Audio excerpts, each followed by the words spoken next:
Estoryang Kahadlokan. Bisaya Horror Stories.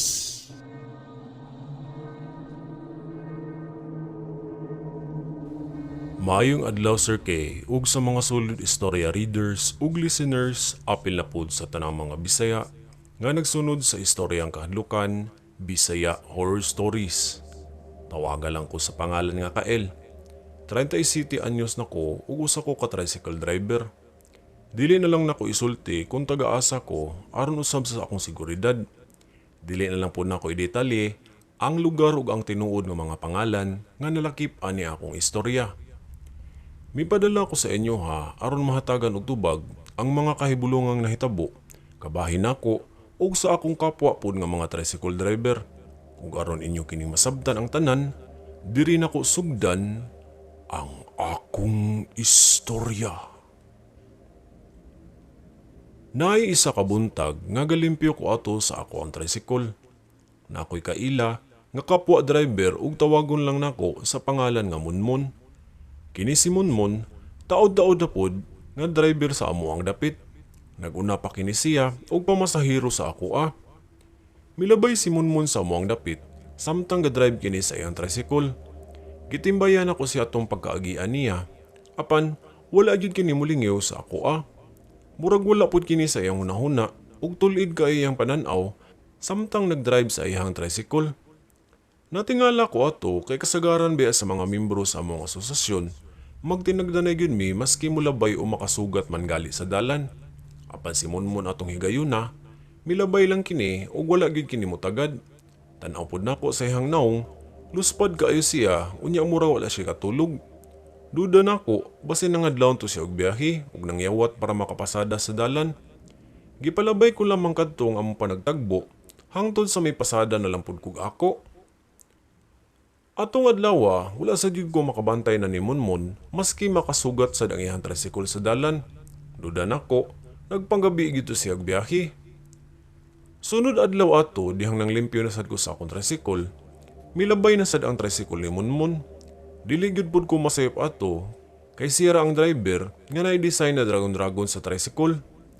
Sa layo pa lang, kita nako si Munmon gyud to ang napadulong. Dihang miduol na kini, natingala lang ko nga murag nibalik ang senaryo atong nakita nako siya pag miaging adlaw.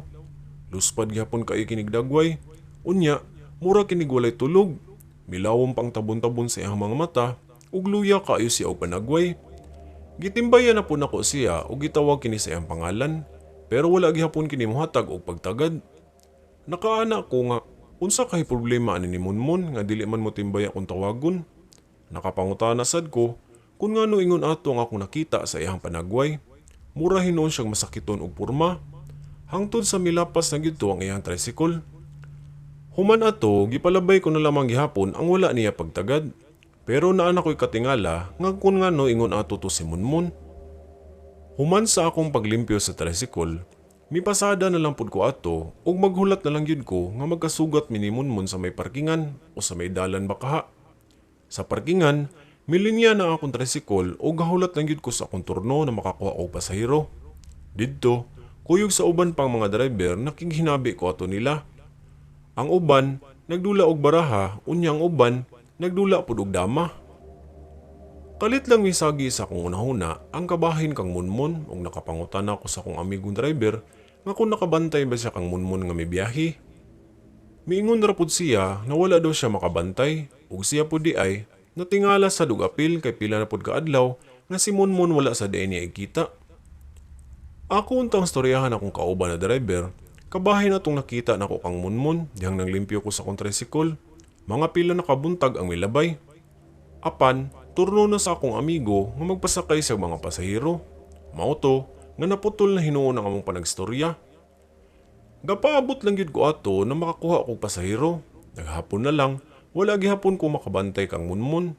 Nakaingon ko, basin busy to siya o na ba kahilaing gibiyahian. Dihang migabi na og pauli na ko padulong sa amoa. Sa dalan, nakasugat na ko ang tricycle ni Munmon pero tan-aw nako lahi ang nagdrive ni ini. Mipahinay kog dagan kay giklaro nako na kun kang Munmon magyud na tricycle ang milabay. Sakto, tan-aw nako sa akong side mirror Siguro jud ko nakang munmun gyud to na tricycle. Bilingi pa ko, unya nagtan-aw ko sa likod nga parte. Dako na kong katingala nga si munmun anaaman adto. Galing ko dira kini siya sa may backseat ug gatan-aw lang sa palibot. Mura kini og wala sa hunahuna ug simple lang kini nga gahinoktok. Nakapangutan ako nga kung ano si munmun anaa lang sa likod ug ngano nga naglingkod ra kini siya nga iyaha man uta nga tricycle. Katingalahan kaayo nga kana si munmun dili bagyo na halos magpahulam o dili mo sugot na nailaing modala sa iyang tricycle. Dihang milayo na ang tricycle, nawala ra sad ang imahe ni munmun sa likod ug nakapanglugod ko sa akong mga mata ato tungod sa akong nakita. Nakapangutana lang ko nga kung ngano ingon ato to hangtod sa nakauli na ko. Hangtod nga naghigda ko, nagpabilin gihapon sa akoa ang katingalahan nga mga pakita ni munmun diri sa akoa. Pagkaugma niya na, nakamata ko og kadlawon kay na ako'y suki nga magpahatod ba sa adlawng Sabado. Magkuha kini og mga karne sa iyang supplier. Ug ako, mao ang iyang pakyawon na tricycle para kargahan sa iyang mga nakumpra. Ato sayo kaayo ko nakamata kay aron sunduon nako akong suki. Sa kilid sa dalan, naanapod ko'y nadunggan nga nag-andar sa motor. Duda nako, tricycle na pud kadto. Kay dungog kaayong tingog sa sidecar nga dala-dala niini. Didto gianinang usa nako kung si kinsa ang nagpadulong. Kita nako nga naay disenyo nga dragon na pud ug napagtanto nako na si munmun na pud kadto. Didto mi para nagyud ko kang munmun sa dalan ug dayon mihunong siya. Gikumusta pa nako si munmun ato pero mitan-aw ra gyud kini sa akoa ug wala kini reaksyon dihang nagkaatubangay mi. Mitan-aw sa ako og kadiyot si munmun dayon mipaandar siya balik sa tricycle. Hapit pa ko ato niya masagi kay mura lang kini siya guwa kakita nga naamon unta ko sa atubangan. Dali nga nakalihis ang akong lawas kay kun wala pa maigo na unta ko. Lagot kay ko ato kay hapit yun ko niya maligsi. Apason unta na ko si munmun apan kalit lang kining mihunong siya unya milingi kini paingon nako. Kita nako ang mga nanglawom niya napud nga mga mata ug ang niitom og samot niya nga mga tabon-tabon. Napaatras ko sa akong gibarugan dihang nakita nako si munmun. Mura kini siya og patay. Naguga ang naong, unya, mura kini naka-make up. Mikaripas ko og dagan paingon sa amoa, kay nakita ginako nga mikanaog si munmun sa tricycle. Ug dako na kong katingala, nga galutaw kini, samtang gapaingon kini sa akoa. Grabing hilakbot na ko ato og gisingot kog bugnaw tungod sa akong nakita. Gipikpik pa nako akong mga mata og aping, kung tinuon magyutong akong mga nakita. Gahangos ko ato nga nisulod sa amoa, dayon gunahon na ako sa nahitabo. Wala baka ako mamalikmata lang ato, nga ingon ato man akong mga nakita, maunali akong napangutana. Katingalahan lang, ngano si munmun man akong nakitaan. Nagpabiling questionable sa akong nahuna, kung ngano ingon ato ang nahitabo nako. Nakuyawan na gyud ko pag-ayo ato. Gipaabot lang nako nga makita ang banag-banag, usa milarga ko kuha na sa akong suki. Dihang mibiyahin ako para mamasahiro, natingala naman lang ko, hindi pangayuan mi og abuloy sa among grupo. Nangutan ako, na kung si kinsa ang namatay nganong naamay ang bagay. Nawindang kos gisulti sa among leader na si munmun nga among kauban, wala na daw. Patay na daw si munmun pag miaging gabi kay giatake daw kini. Nadala pa daw kini sa ospital pag mga miaging adlaw pero wala na makaya sa iyang kaugalingon. Wala gid ko makatingog ato ug wala ko makatuo sa akong nadunggan. Misulti pa ko na nakita pa nako si munmun pila ka mga buntag nga mag-agian siya sa amoa. Pero galing lang, wala gyud kini moimi kung tawagon o sampiton. Gisulti pud nako na nakasugat nako ang tricycle pag miaging gabi. Pero natingala akong kaistorya na ang tricycle ni munmun wala naman daw kini mo biyahe. Kay lagi, si munmun na hospital nato pag miaging adlaw. Ulahin na pud namo nahibawan sa mga driver kay bag-o lang gyud mibalita ang pamilya ni munmun tungod sa nahitabo sa iyaha. Nakapangutan ako, dili ba kalag na lang to ni munmun ang nagpakita sa ako Nang limbot pag-ayo kong balahibo sa mga nasayra nako, ug tinuod yun di ay nga si munmun wala na. Diha pa ko mituo, katong nakasugat na namo ang funeral service nga naghatod kang munmun. Didto, miuban ko sa akong mga kauban ug mipaabot mi sa among pakiramay tungod sa nahitabo. Diyang mitan-aw na ko ni munmun sa lungon, sama gyud ang iyang panagway atong nakita nga milingi siya sa kuha nga naka-make up. Wala gyud kalikay nga mibarog akong balahibo ato ug namugnaw ko. Dili ra pud ako ang gipakitaan ni Munmun. Hasta pud ang uban ako mga kauban ug misulti sila na pahiwatig na dayto kadto ni Munmun na mubiya na di ay siya. Tungod sa nahitabo, dili gyud malikayan na maistoryahan namo si Munmun sa parkingan. Kay usahay, bisan dili tuyoon, na ipanahon nga magpakita si Munmun adto. Mamukaw usahay sa mga natuog na driver o magbiay-biay. Madunggan pud og kalit ang iyang tingog nga turno na sa laing driver. Ikaduha na kong encounter mga kaistorya, ang bag-uhay lang nga leader namo sa among asosasyon sa mga driver. Mubo ra kini na istorya apan iapil gihapon ako kay dili gid pud malikayan nga maistoryahan kini sa parkingan ug sa uban pud nga mga driver. Naami leader ato nga tawagon lang nako sa pangalan nga Manong. Edad-edara na sad kini siya ug bilib kay ko ani niya kay neutral ra siya nga pagkatawo. Dili ingon nga hilumon, dili sad ingon nga isog. Mao pud siguro rason nga kung nganong nahimo siyang leader sa among asosasyon. Siya usahay si Manong pero mas galabi ang iyang pagkaamahan nga kinaiya. Usahay, siya ang magpasimuno sa among mga tapok-tapok o magasinabot sa kaon, hasta pud sa mga plano sa mga driver. Siya pud ang aktive sa asosasyon para magpabiling hapsay ang dagan sa mga parkingan ug sa amoang komunidad. Usa ka adlaw ato, nabalitaan na lang namo nga si Manong gisugod sa ospital. Ug kami ato sa mga driver, nagtampo-tampo mi bisag pila lay maabot para mahatag kang Manong sa iyang pagpa-ospital. Gipadala to sa among kauban, nakaila ra pud nila ni Manong. Damtan og pila ka adlaw, sa wala damha, si Manong nakamsan gyud sa iyang kinabuhi tungod sa gihambin di ini nga sakit sa atay. Daghang nasagmuyo ato sa among mga kauban, kay lagi wala sa gyud mi magtuo na naingon ato kakalit na wala si Manong. Lagsik pa kaayo si ato pag miagi, pero gipaningilaman siya sa iyang lawas. Gidawat na lang gyud to namo, na didto na lang gyud siya kutob. Sa haya ni Manong, nagtapok na pud mi ato uban sa mga drivers, hasta og ang ubang mga membro sa asosasyon. Didto, nakaistorya sa among kauban ang misis ni Manong ug naa kini giabot sa iyang kwarta. Ang kwarta nga among gitampu-tampuhan sa may parkingan. Mistorya pud ang among kauban na ipuno kini sa una namong giambag sa mga driver para unta kini sa pampahospital ni Manong. Apan pahasubo lang nga nawala na gid siya. Natingala naman lang among kauban dihang miingon ang misis ni Manong na wala daw gyud kuno sila unang nadawat nga gikan sa among mga driver.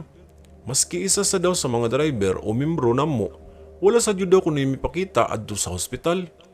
Nangutan na pa among kauban nga wala ba day mahato ni Timyong ang kwarta nga among nalikom. Milingo-lingo ang asawa ni Manong ato ug pasabot wala gyud sila makadawat. Didto nagduda na ang mga kauban na wala gyud gihato ni Timyong ang kwarta. Mao siguro si Timyong pag miagi likay kaayo sa ubang mga driver. Halos dili na kini mo parking pud sa iskina para manguhang pasahero. Gipalabay lang una to ang isyu kabahin kang Timyong ug ang among kauban ra unya ang makigistorya aron konfrontahon kini ug asa napunta ang kwarta. Human sa lubong ni Manong, didto giadto sa among usa sa mga kauban ang balay nila ni Timyong ug gisusi kini kung asa siya ug makigistorya unta siya kay gusto niyang mahibaw-an kung giunsa ang kwarta. Nasuta sa among kauban na si Timyong nalisuan daw kuno og kalit sa pangutok human mapildi sa sugal. Kay nahurot daw ang karta ni ini. Nakigihinabi ang among kauban sa parinti ni Timyong ug sila pud mismo natingala sa kalit-kalit nga kausawa ni Timyong. Natingala ay igsoon ni Timyong nga magsigi daw kini og hisgot si Timyong og pangalan nga Manong. Misulti pud kini na ihatag raw niya daw niya ug naa na siya kwarta. Mao nay bukang bibig ni Timyong samtang mag-inusara daw kini. Naay kausa daw nga nabantayan na sa mga igsoon ni Timyong na misulod daw kini sa ilaha ug murag hadlok daw kaayo. Miingon daw kini og kalit na mutago daw siya kay naa daw si Manong nagpadulong. Nadaot na si Timyong ato kay mutago daw kini og kalit sa sira unya magyaw-yaw na siya rang usad to. Ang istorya sa wala pa daw nadaot ang paminsar ni Timyong, nakita daw kini nila nga daghan kaayo kwarta unya duda nila migamit daw kini og drugas ug miadto pa kini og bulangan aron manugal og manok. Mikuha po day kini og luon unya nahurot ang kwarta sa sugal. Pila ka adlaw wala sad sila makabantay na mobiyahe daw kini ug magsige na lang daw kini og lubog sa ilahang balay unya maghinuktok pod. Nakamata na lang daw si Timyong nga murag naa daw kuno magsigig hamok ug pasayag suon. Didto na nila nakita nga si Timyong balisa og wala na sa iyang kaugalingon. Mibutyag po ng igsoon ni Timyong nga naadupog ng usahay nga naay magtuktok sa ilaha. Pero wala daw kuno tao sa pultahan. Pero si Timyong, siga na ang mga mata nga nagstorya nga naa daw si Manong iyang nakita. Napagtanto na mo, samtang gistoryahan kini sa parkingan, nga gipakitaan gyud og giparamdaman si Timyong ni Manong tungod sa sala ni ini nga wala gihatag ang kwarta. Si Timyong wala na gyud makapasada ato og balik kay wala na gyud kini sa iyang paminsar. Kunya bisan unsa na lamang daw ang pambuhaton og ipangyaw-yaw. Naa na lang daw kini pirmi sa ilaha o gipreso kini sa ilahang balay kay magwild daw kuno kini usahay. Magwild kun mutukar na ang iyang mga nakita nga dili makita sa iyang mga igsuon. Ang ulahi na istorya kabahin kini kang Manong gihapon nga nasinati pud sa akong kauban. Aduna may kauban nga panganlan lang ako Dennis ug naka-experience pud og hilakbot sa parkingan. Diyang sayo sa kadlawon, migikan siya sa ilaha ug may parking daw siya dito sa eskina aron makakuha kinig pasahero. Kalit lang daw na ay midul ato sa iyaha ug usa ka dakong lalaki nga sa tan-aw niya mao-mao og pamurma ni Manong. Miduol daw kini sa iyaha ug miingon sa lugar nga iyang kanaugan. Ug unya, mingaw pa man ato ug maupay pag alas 5 sa buntag. Giingnan daw ni Dennis na pakyaw na lang daw kung gadali siya. Pasabot, bayad siya ingon ani na kantidad, bahalag dili puno basta larga daw kuno dayon. Wala makaaninaw si Dennis ato sa naong sa mong lalaki kay nagkalo daw kini dihang miduol. Tantong paliko na unta si Dennis daw ato, human mikuha sa iyang tricycle. Kalit daw nga nawala to ang maong lalaki ug wala na kinigkita niya sa palibot. Nakasiga sa mata si Dennis ato ug nagduda siya nga nay nagkabuang ato sa iyaha. Didto, nakadungog siya nang gitawag ang iyang pangalan sabay hagalpak ni ini og tawa nga murag nagbiay-biay. Duda niya, si Manong gidaw kadto kay mao gid daw ang tingog. Kalit lang, naapoy na nga tagak nga mga tabon sa soft drinks nga naay duha ka kolor. Mao daw kadto ang gamiton nila ni Manong kung makigdula daw kini og dama kung walay pasahero. Didto na pagtanto ni Dennis nga si Manong gidaw kadto ang iyang nakasalamuha atong kadlaw na. Kay kasabay po din niya si Manong nga mosayo sa parkingan sa may eskina. Gimingaw po siguro si Manong sa iyang inadlaw-adlaw nga pagpanginabuhi.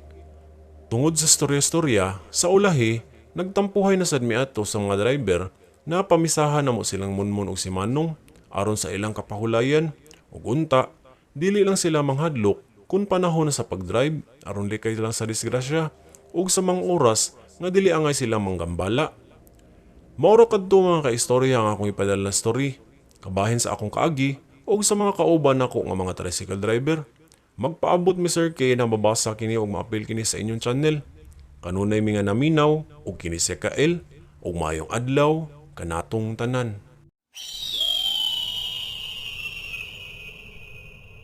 Mga kaistorya, good day, ug ako di ay si Sir K.